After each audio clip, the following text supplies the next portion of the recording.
L'une des façons les plus populaires de manger du poulpe en Corée du Sud est de se le faire servir frais et frétillant dans son assiette. Oui, c'est ce qu'on appelle le sanakji et son goût est censé ressembler à celui d'un mélange de poulet et de crevettes. Attention toutefois à ne pas te coincer les ventouses dans la gorge. Au Canada, il existe un plat à base de museau d'élan.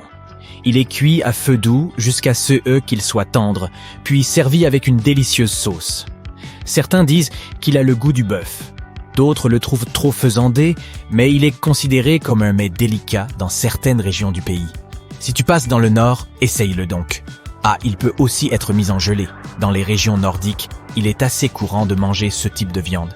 Et on dit qu'il existe même des garnitures de pizza à base de viande d'élan. Si tu te rends au Pérou, en Bolivie ou en Équateur, tu y rencontreras peut-être le cuy, une sorte de cochon d'Inde qui est couramment consommé dans ces pays. Cela peut sembler bizarre, mais apparemment, hamtaro a le même goût que le poulet. Accroche-toi, car ces gros cobayes ne sont pas pour les âmes sensibles. Ce sont des rongeurs sociaux, apparentés au cochon d'Inde, et qui font un repas tout sauf conventionnel.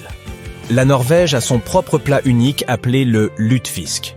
Il s'agit de morue séchée qui a été trempée dans de la soude, puis bouillie ou cuite au four.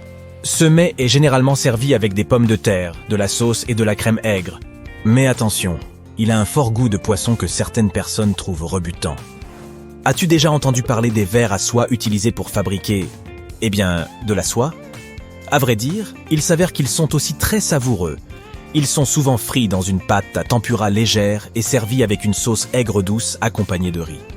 Il s'agit certainement d'un dîner bizarre. Mais pourquoi ne pas l'essayer lors de ton prochain voyage au Japon? Le poisson globe est un raffinement japonais qui a également un côté sombre. Sa chair extrêmement toxique contient de la tétrodotoxine, qui est 1200 fois plus nocive que le cyanure. Normalement, les gens n'auraient aucune chance de survivre s'ils consommaient ce poisson. Mais certains chefs japonais sont formés pour en retirer les parties toxiques. Au Japon, ce mets délicat, appelé fugu, te coûtera pas moins de 130 € par portion. Aux États-Unis, le fugu est presque totalement interdit. Seuls quelques établissements sont autorisés à en vendre.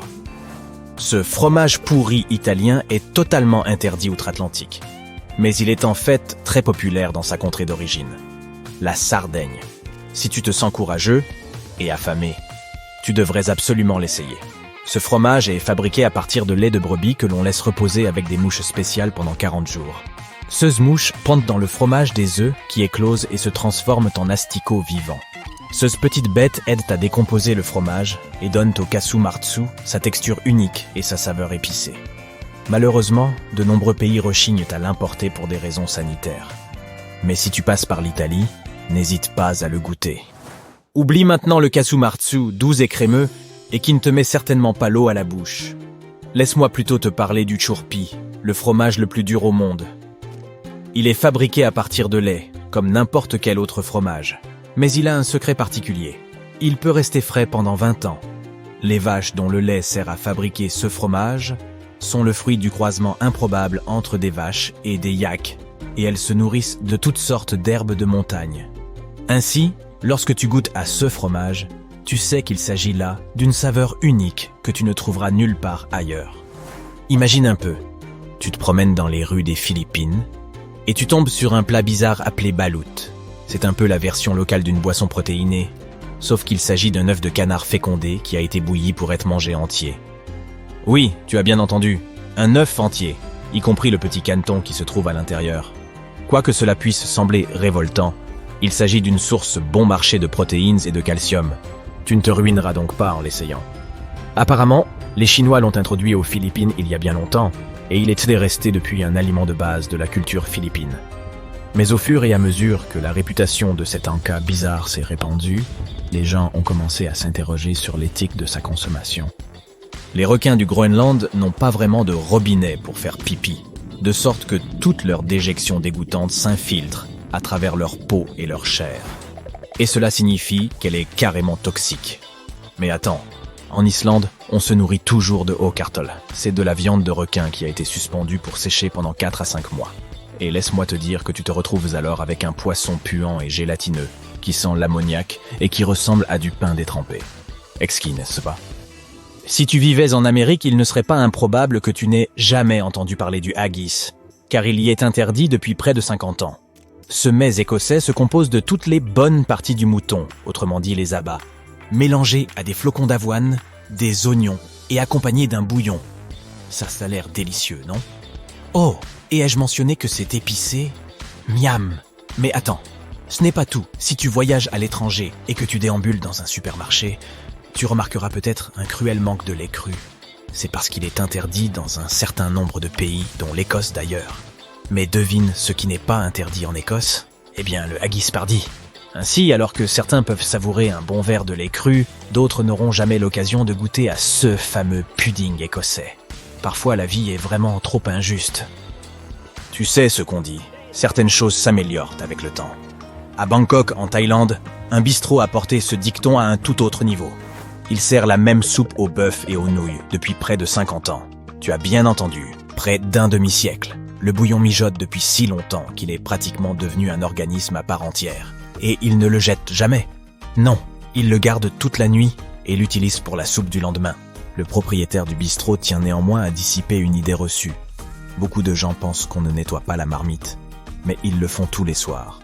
Ils en retirent le bouillon et le laissent un peu mijoter pendant la nuit. Ce fond de casserole devient la base de la soupe du lendemain, ce qui signifie qu'au moins une partie de ceux que tu dégustes a 45 ans. Ceux restaurateurs n'ont jamais vraiment eu de recette précise concernant la quantité de chaque ingrédient à utiliser, de sorte que la personne qui prépare la soupe doit constamment la goûter pour savoir ce qu'il y manque. Qui a besoin de caviar quand on peut avoir de l'urumite? L'ultime raffinement qui nous vient tout droit du Groenland. Il est fabriqué avec amour, à partir des plus belles fientes de lagopèdes collectées pendant l'hiver. C'est comme du gorgonzola, mais avec un peu plus de piquant. N'en doute pas avant de l'avoir goûté. Tu as des idées d'accompagnement? Tu veux encore du caviar? Ok, très bien. Que dirais-tu de manger des escamoles? On les appelle aussi caviar d'insectes. Les escamoles sont un plat mexicain à base de larves et de nymphes de fourmis. C'est exact, des petits bébés fourmis. Mais avant que tu ne commences à te tortiller sur ton siège, laisse-moi t'apprendre que les escamoles sont en fait considérés comme un mets délicat au Mexique. Certains disent même que leur goût ressemble à celui d'un croisement entre du fromage blanc et des pignons de pain.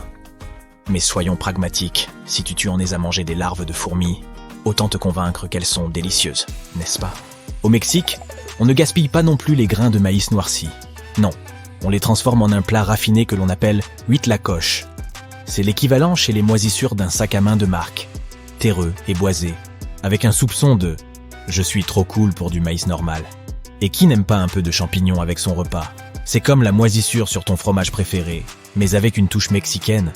Alors vas-y, goûte donc du huitlacoche et impressionne tous tes amis avec tes papilles exotiques. Et voici un petit bonus. Ce plat a beau avoir un goût ordinaire, il a l'air tout à fait bizarre. Tu sais ce qu'on dit. Parfois, un plat a juste besoin d'un peu plus de piquant. Prends la Stargazy Pie d'Angleterre, par exemple. C'est comme si les sardines, les pommes de terre et les œufs essayaient tous d'apercevoir leur constellation préférée dans le ciel. Ou peut-être sont-ils tout simplement passionnés d'astrologie et cherchent à y déchiffrer leur avenir. Quoi qu'il en soit, ces petits poissons sont clairement en train de viser la lune. Il faut bien avoir des rêves dans la vie.